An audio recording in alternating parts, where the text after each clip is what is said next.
What's up, guys? It's Dylan here, and I'm coming to you with a deck profile of my Evilswarm or Rabbit Swarm, whatever you want to call it, Dino Swarm. I've been testing this deck for a couple weeks now, and I really like this deck a lot. Um, I'm pretty sure once the Evil Swarms are released, I will be playing this deck, probably for the rest of this format, unless something else comes out that catches my attention. But yeah, we're gonna go ahead and jump right into the profile. First off, we have 3 Evilswarm Caster, probably one of the main Evilswarms in the deck. Essentially, when he's normal summoned, you can normal summon an additional time, another Evilswarm, and go directly into Ophion or Bahamut, whatever you need, given the situation you're in. Next up, 3 Mandragora, basically a Cyber Dragon. I've seen a lot of people splash this card into other decks other than Evilswarms because its effect is, if your opponent has more monsters than you do, you can special summon this card. So yeah, it's a really good card. Special them out, and then normal a Thunderbird or something like that, and just go into Ophion or whatever. Speaking of Thunderbird, I run 3 of him. This card is essentially like a wind-up rabbit. Whenever a card or effect is activated, simply banish him, and he comes back the next standby phase with 300 more attack, putting him at 1950, which is a really good number in today's format. And for the one of the one-offs, I run 1 Spirit Reaper. This card has won me so many games in this deck, simply just by drawing 1 card. Like, say you just have like a vanilla in your hand and you draw like a Mandragora or something, you just go into a rank 4 or anything. Like, this card is just so amazing in this deck. Next up, we have 2 Tour Guides. I don't run another target for Tour Guide because I find now that Tour Guide has been, or they've done away with Sangan, I find that Tour Guide just runs just as good just with Tour Guide and no other targets. For the Rabbit engine, of course, double Rescue Rabbit, triple Saber Sources. I see a lot of people play Evil Swarms with just the Heliotropes, but I was testing it out with Saber Source, and it's actually really consistent. It does have its flaws at times, but for the most part, I find it to run really well. Logia and Ophion on board is a pretty big pain for your opponent. So like I was saying, 3 Heliotrope, and then the last monster is Dark Armed Dragon.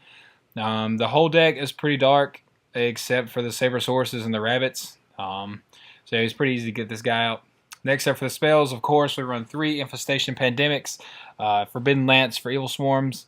I main 3 Forbidden Dress because, Rykos and stuff like that, it's not something you want to deal with Ophion or any of your other Evil Swarms because you want to keep them on board. That's like one of the main focuses of this deck is Ophion. It pretty much locks down everything in the meta almost right now.